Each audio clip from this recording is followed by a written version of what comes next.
하나님께서 오늘 우리에게 주시는 말씀은 신약 성경 중에 요한복음 15장 1절에서 6절까지의 말씀입니다. 신약 성경 173면에 있는 요한복음 15장 1절부터 6절까지 이 계시의 말씀을 봉독할 때 살아계신 하나님의 음성을 들을 수 있기를 바랍니다. 나는 참 포도나무요 내 아버지는 농부라. 물은 내게 붙어있어 열매를 맺지 아니하는 가지는 아버지께서 그것을 제거해 버리시고 물은 열매를 맺는 가지는 더 열매를 맺게 하려 하여 그것을 깨끗하게 하시느니라. 너희는 내가 일러준 말로 이미 깨끗하여졌으니 내 안에 거하라. 나도 너희 안에 거하리라. 가지가 포도나무에 붙어있지 아니하면 스스로 열매를 맺을 수 없음같이 너희도 내 안에 있지 아니하면 그러하리라. 나는 포도나무여 너희는 가지라. 그가 내 안에 내가 그 안에 거하면 사람이 열매를 많이 맺나니 나를 떠나서는 너희가 아무것도 할 수 없음이라. 사람이 내 안에 거하지 아니하면 가지처럼 밖에 버려져 마르나니 사람들이 그것을 모아다가 불에 던져 사르느니라. 아멘. 구약 성경인 이사야서 5장에 보면 그 유명한 포도원의 노래가 나옵니다. 이렇게 시작을 합니다. 땅을 파서 돌을 제하고 극상품 포도나무를 심었도다. 그 중에 망대를 세웠고 또 그 안에 술틀을 팠도다. 좋은 포도 맺기를 바랬더니 들포도가 맺었도다. 하나님의 애정과 정성이 들어가 있습니다. 땅을 파고 돌을 제했습니다. 그리고 극상품 포도나무를 심었습니다. 그 누구도 해하지 못하도록 망대까지 세웠습니다. 좋은 열매를 수확할 기대를 품고는 술틀까지 파 놓았습니다. 근데 막상 열매를 맺었는데 들포도였다. 들포도는 겉모양은 포도 열매 같지만 실제는 그 크기가 작고 단단한 야생 포도입니다.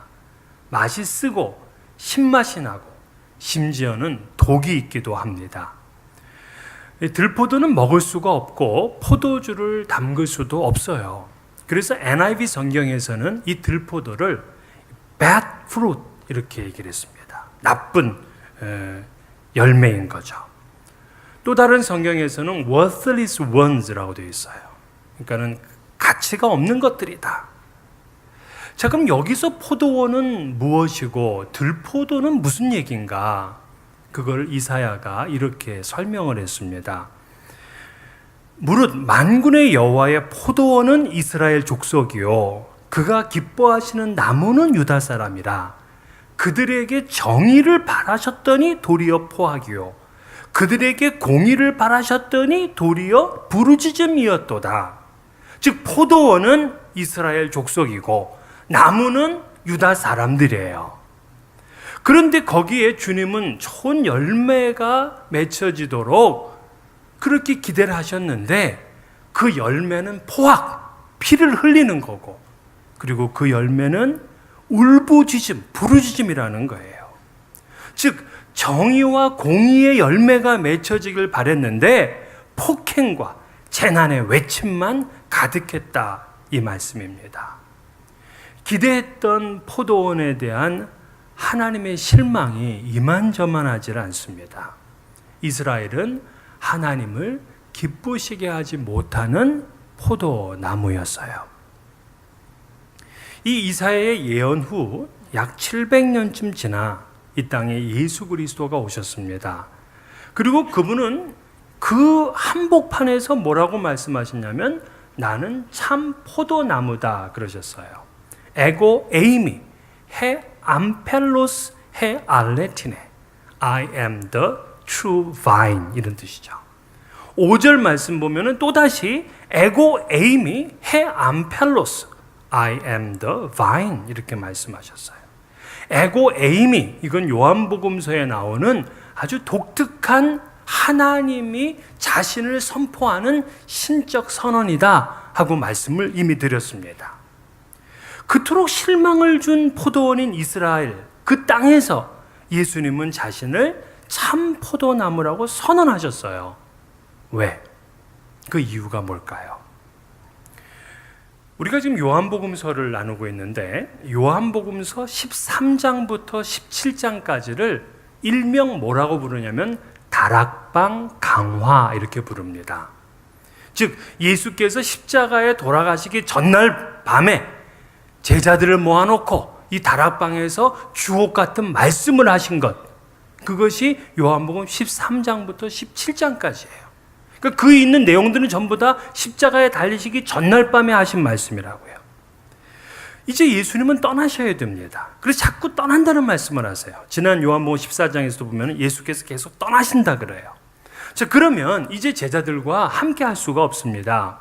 제자들은 믿음에 홀로 서기를 해야 돼요.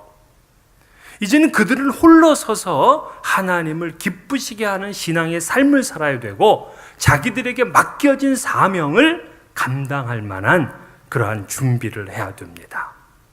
이런 중차대한 순간에 예수님은 제자들에게 포도나무와 가지 비유로 교훈을 주셨어요. 이제 내일이면 예수는 십자가에 돌아가십니다. 그런데 제자들이 반드시 오늘 알아야 될 것이 무엇이냐면 진정 하나님께 기쁨과 영광을 드리는 열매를 맺는 삶을 살려면 포도나무인 나에게 붙어 있어야 된다 하는 그 말씀에 그걸 주시기 위한 거예요. 옛 이스라엘은 하나님께 실망을 준 포도나무였어요.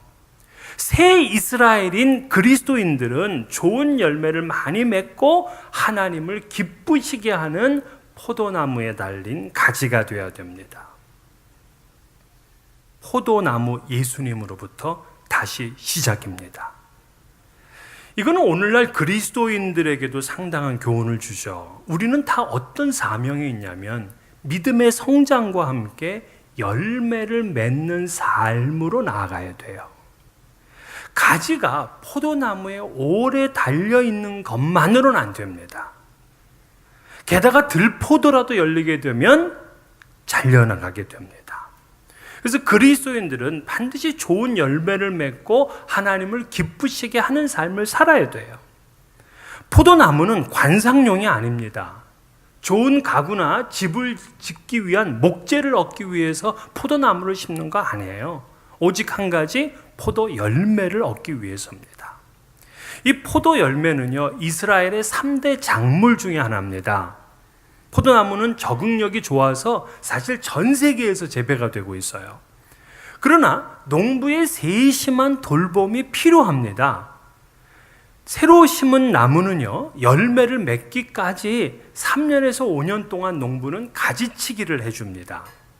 멀쩡한 가지를 잘라내는 농부의 아픔이 있지만 그래야 좋은 열매를 맺을 수가 있어요. 그렇게 정성을 다해 키운 이 포도나무가 뿌리를 잘 내리게 되면요, 이 나무는 100년 갑니다. 그리고 그 나무 하나에서 매년 36kg의 포도 열매를 딸 수가 있습니다. 예수님께서 직접 내가 포도나무가 되셨다고 하는 거예요. 즉 하나님의 극상품 포도 심기 프로젝트가 오늘 다시 시작됐습니다. 이제 포도나무이신 예수 그리스도에게 붙어있는 가지는 하나님을 기쁘시게 하는 열매를 맺어야 돼요. 그러면 여기서 열매는 어떤 것을 말하고 있는 것인가? 성경에는 열매는 몇 가지가 있는데요. 그 중에 대표적인 첫 번째는 영혼 구원의 열매입니다. 예수께서는 제자들을 떠나시면서 모든 민족을 제자로 삼으라 하고 말씀을 하셨어요. 그리고 500여 형제들이 모인 곳에서 승천하시면서는 예루살렘과 온 유대와 사마리아와 땅끝까지 이르러 내 증인이 되라고 하셨어요. 그의 뜻을 받들었던 사도 바울은 때를 얻든지 못 얻든지 복음을 전파라고 했습니다. 그러므로 우리는 이것을 지상 명령, 지극히 높은, 최고로 높은 주님의 명령이라고 그렇게 우리는 믿고 또 알고 있습니다. 그러므로 우리는 예수 그리스도에게 붙어있는 가지가 되어서 구원의 열매를 맺는 삶을 살아야 돼요. 우리 가족들, 우리 이웃들, 우리 동료들, 그들의 구원을 우리가 함께 이루어 나가야 되는 거죠. 제가 20년 동안 우리 이 지역의 마트에서 전도하시는 장로님을 만난 적이 있습니다. 그 어르신은 이제 연세가 80이 되셨더라고요. 근데 60세부터 지금까지 20년 동안 거의 한 주도 빠지지 않고 마트에 나가서 전도를 하신다 그래요. 사람들은 이게 무슨 효과가 있냐고 하지만 실제 20년 동안 해보면은 그 중에 복음을 갈급해 하는 사람들을 만나고 심지어 자기한테 수고한다고 하면서 몇천 불을 갖다가 도네이션 하는 분도 자기는 만났다고 합니다. 가지에 맺어야 될 열매는 전도의 열매인 거죠. 우리는 이 땅에 살면서도 포도나무에 붙어있는 가지로서 사명을 잘 감당해내야 됩니다. 두 번째 열매는 뭐냐면 성령의 열매로서 좋은 성품을 얘기를 하고 있어요. 포도나무이신 예수 그리스도에 붙어있는 가지는 좋은 성품을 가져야 돼요. 갈라디아서 5장 22절 오직 성령의 열매는 사랑과 희락과 화평과 오래 참음과 자비와 양성과 충성과 온유의 절제니 그랬어요. 베드로 사도도 신성한 성품에 참여하는 자가 되라 그러면서 우리에게 맺어야 될 열매를 얘기를 하는데 믿음의 덕의 지식을, 지식의 절제를, 절제의 인내를, 인내의 경건을, 경건의 형제 우애의 사랑을 더하라 하고 말씀을 했어요. 모두 다 그리스도인들이 맺어야 될 열매들입니다. 즉 그리스도인의 열매는 하나님을 닮는 거예요. 신성한 성품을 갖는 겁니다. 세상 사람들과 다른 거룩한 성품의 열매를 맺는 거예요. 세상 사람들과 구별되지 않기 때문에, 구별된 열매가 없기 때문에 비난을 당하고 있는 거잖아요.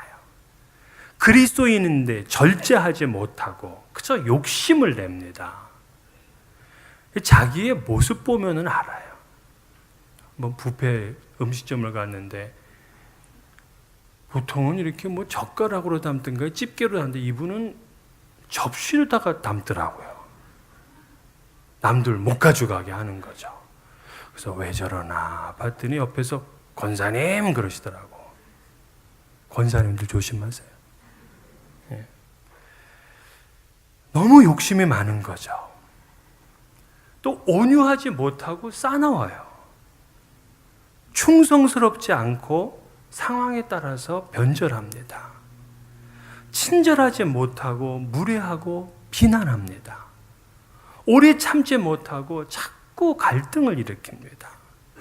주님 안에서 기쁨이 아닌 세상의 기쁨을 추구합니다. 자기 사랑에 빠져서 남들을 보지를 못합니다. 결국 하나님의 공의와 정의를 상실했던 이사야 시대의 백성들의 모습과 같은 거죠. 포도나무이신 주님께 거하는 사람은 성품의 훈련이 있어야 돼요. 거룩한 열매를 맺어야 돼요. 어려워요. 우리가 전도도 어렵잖아요. 그런데 우리의 성품을 바꿔서 거룩한 열매를 맺는 건 진짜 어려워요. 정말 보면은 그렇게 사업이 어려워지면 깨달을 만도 한데 깨닫지 못하더라고요. 그 사랑하는 가족이 그렇게 어려움을 당하는데도 본인은 깨닫지를 못해 성품이 변화되지를 않는 거죠. 포도나무 줄기에 붙어 있는데 왜 그럴까? 정말 답답한 마음입니다. 세 번째 말하는 열매는 오늘 본문인 요한복음 15장에 속해 있는 이 말씀 가운데 있어요.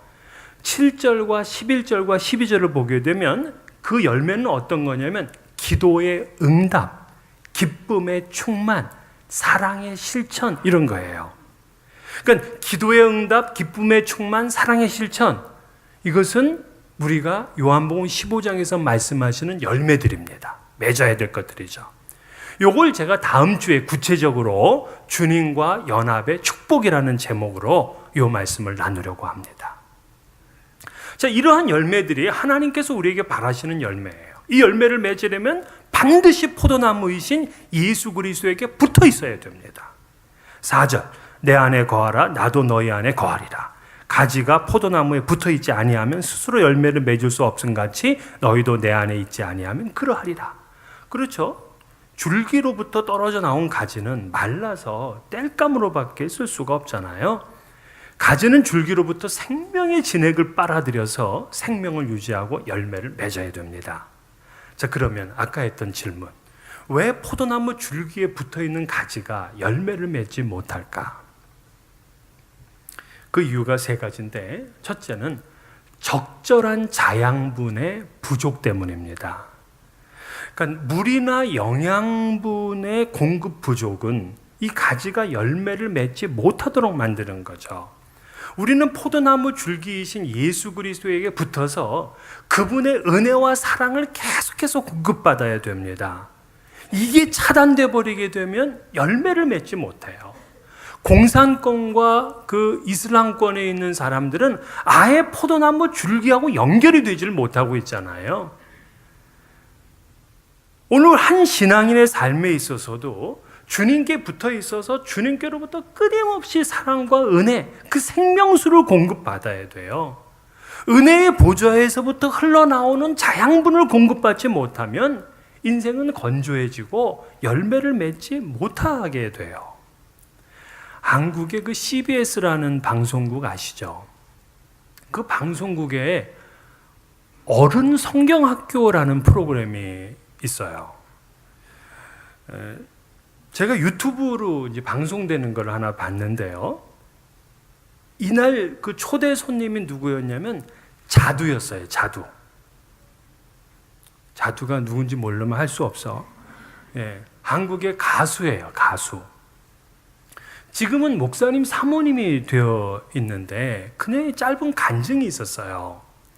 그 내용이 뭐냐면 이 자두는 7살 나이에 엄마가 참석하는 기도 모임에 자기가 따라갔다가 방언을 받았어요. 그 7살 때부터 그래서 자기가 집에 오면은 당시에 나왔던 게 찬미예수 500이라 그래요. 그 찬미예수 500을 1번부터 500번까지 매일 피아노로 쳤답니다. 찬송을 부르면서. 그런데 7살짜리 아이가 눈물을 흘리면서 찬송을 부르면서 그렇게 시간을 보냈던 거죠. 그리고 중학교, 고등학교 들어가서 자기가 많이 전도도 하고 정말 열매를 맺는 삶을 살게 됐어요. 근데 이미 음악에 재능이 있어가지고 가수로 이제 데뷔를 하게 되었는데 가수가 되면서 인기도 얻고 이제 명예도 얻었어요. 그런데 그 시기에 큰 위기를 만난 겁니다. 사기를 당했고 너무나 힘든 시간을 갖게 됐어요. 하나님으로부터 멀어졌습니다. 찬송을 부르지 않습니다. 공황장애와 우울증으로 인해서 죽고 싶을 정도로 힘들었다 그래요. 그래서 매일 술을 먹었습니다. 술을 그렇게 먹고 나면은요, 이상하게 자기의 발걸음이 교회로 가더래요. 그래서 교회의 십자가를 향해서 그렇게 자기가 그냥 막 따지고 대들고 막 술을 갖다가 막 끼얹고 막 이렇게 살았다 그래요. 밖에 못 나가는 날, 그날은 아침부터 집에서 술 먹는 날이죠. 그렇게 되면 집에 있는 십자가 그걸 가져다가 그 위에다가 술을 부어가면서 주님을 고문을 한 거예요. 그랬더니 가족들이 위기를 느낄 겁니다. 그래서 자기의 가족들이 불침번을 서가면서 이 아이가 딴짓을 못하도록 그렇게 이제 보호하는 역할을 수년간 했습니다. 그러다가 어느 날 방송에서 이 에스더라는 선배를 만났다 그래요. 누군지는 전 잘 모르겠지만은. 근데 그 에스더 선배가 자기를 기도 모임에 초청을 하더래요. 선배의 말이니까 뭐 안 들을 수가 없잖아요. 그런데 그 멀리 뭐 하는 기도 모임인데 가보니까 대단히 실망스러웠답니다. 거기 가니까 이미 한물 간 선배들끼리 모여가지고 기도를 하고 있어. 아, 그래서 내가 잘못 엮였구나. 이런 사람들하고 같이 있으면 안 되는데. 그렇지만 뭐 거기서 도중에 나올 수도 없고 해서 자리에 앉았는데 그 앞에서 인도하는 목사님이 가관이야. 양말은 벗고 그리고 기타를 치면서 이 머리도 그냥 덥수룩하고 그런 분이 기타를 치면서 이게 지금 기도회 인도를 하고 있는 거예요. 자기도 눈을 감았어. 그리고 이제 기도를 하려고 시작을 하는데 갑자기 자기 두 눈에서 눈물이 하염없이 나오기 시작합니다. 이게 통곡이 되고 오열이 되면서 자기가 더 이상 앉아있을 수가 없어서 엎드려졌다 그래요. 근데 딱 엎어지는 그 순간 예수님이 자기에게 말씀해 주시는데, 얘야, 내가 너를 사랑한단다. 이 말씀을 한 말씀을 주시는데 이 등이 저 끝에서부터 이 목에까지 그냥 따스한 기운이 확 솟아오르더래요. 그러더니 자기 눈에서 뜨거운 눈물이 나는데 4시간 동안 울었답니다. 4시간 동안. 눈 떠보니까는 그 언니밖에 없고 다 갔더래. 하나님의 회복이 시작이 된 거죠. 기쁨과 감사가 차오르게 되면서 자기가 계속해서 그 기도 모임에 참석하게 됐고 지금은 목사님의 사모님이 되었습니다. 세상의 인기와 돈만으로는 생명력 있는 열매의 삶을 살지를 못해요. 예수님께서 주시는 그 생명의 자양분을 늘 공급받아야 돼요. 그래서 성경은 복 있는 사람은 시냇가에 심기운 나무, 그래서 늘 그 여름 가뭄에도 마르지 아니하는 그런 하나님의 은혜와 사랑을 공급받는 사람이죠. 수가성 우물가의 그 사마리아 여인도 주님의 생명수를 맛보게 되었을 때에 그녀의 허물이 다 벗겨지고 수치가 사라지게 되고 동네에 들어가서 내가 그리스도를 만났다 하고 외치며 전도를 했습니다. 내 삶에 열매가 없으면 내가 주님의 자양분을 계속해서 공급받고 있는지 아닌지를 확인하셔야 됩니다. 두 번째, 왜 가지가 열매를 맺지 못하느냐 하면 질병 때문입니다. 가지에 해충과 질병이 생기게 되면 결국 그 가지가 죽어요. 그리고는 건강한 다른 가지에게로 이게 퍼져나가기 시작합니다. 그러면 이 신앙인의 가지, 이 신앙인인 이 가지를 병들게 하는 건 뭐냐면 계속되는 죄와 과거에 해결되지 못한 문제들이다. 그렇게 말할 수 있어요. 즉, 죄가 계속되고 있고요. 과거에 해결되지 못한 그 문제들, 쓴뿌리, 미움들, 상처들, 괴로움들, 이런 것들이 신앙인에게 있게 되면 신앙인이 병들게 되고 그의 삶에 열매를 맺지를 못합니다. 사도 바울은 에베소서에서 허물과 죄로 죽은 사람들의 모습은 이렇다 하고 말씀을 했어요. 그때의 너희는 그 가운데서 행하여 이 세상 풍조를 따르고 공중의 권세 잡은 자를 따랐으니 곧 지금 불순종의 아들들 가운데서 역사하는 영이라. 전에는 우리도 다 그 가운데서 우리 육체의 욕심을 따라 지내며 육체와 마음에 원하는 것을 하여 다른 이들과 같이 본질상 진노의 자녀이었더니. 그러니까 열매를 맺지 못하는 사람들은 세상의 풍습을 따른대요. 그리고 공중 권세에 잡은 사탄의 뜻을 따라 삽니다. 육체의 욕심을 버리지 못하고 내 마음과 육체가 원하는 대로 자기 마음껏 삽니다. 그 죄에서 벗어나지를 못하는 거죠. 우리가 지금 금요일마다 호세아서 말씀을 나누는데 그 호세아서에서도 이스라엘 백성들이 왜 책망을 받고 있냐면은 그들이 바알을 섬기면서요 음행의 죄를 짓습니다. 그러니까 죄와 우상 숭배에 갇혀 있으니까는 좋은 열매를 맺지를 못하는 거예요. 그래서 호세아서 10장 13절에 너희는 악을 밭갈아 죄를 거두고 거짓 열매를 먹는다 이렇게 얘기를 했어요. 악을 밭갈아서 죄를 거두고 거짓 열매를 맺어. 그러니 더 악해지는 거죠. 바울 사도는 로마서 7장 5절에서 우리가 육신에 있을 때에는 율법으로 말미암는 죄의 정욕이 우리 지체 중에 역사하여 우리로 사망을 위하여 열매를 맺게 한다 했습니다. 죄의 정욕, 이 영어 성경에 보면 the simple passion이라고 되어 있어요. 그러니까 죄를 향한 우리의 그 열정, 이런 것들이 우리 속에서 역사해서 결국에는 사망의 열매를 맺게 한다는 거예요. 죄에서 떠나지 않으면, 과거에 해결되지 못한 문제에 계속 붙들려 있게 되면 가지는 건강하고 좋은 열매를 맺을 수가 없습니다. 마지막에 세 번째로, 미성숙한 가지들은 열매를 맺지를 못해요. 그래서 농부는요, 이 가지가 성숙해질 때까지 기다려요. 근데 기다리는데 가만히 기다리는 게 아니라 가지를 치면서 기다립니다. 2절, 무릇 내게 붙어 있어 열매를 맺지 아니하는 가지는 아버지께서 그것을 제거해 버리시고, 무릇 열매를 맺는 가지는 그 열매를 맺게 하려 하여 그것을 깨끗하게 하시느니라. 즉, 농부이신 하나님이 열매를 맺지 않는 가지는 제거해 버리고, 열매를 맺을 가지들은 더 많이 맺게 하기 위해서 깨끗하게 한다 그랬어요. 그러니까 제거를 당하느냐 깨끗함을 당하느냐, 이 둘 중에 하나예요. 근데 재미나게 제거하다라는 말과 깨끗하게 하다라는 말에 헬라어 어원이 같아요.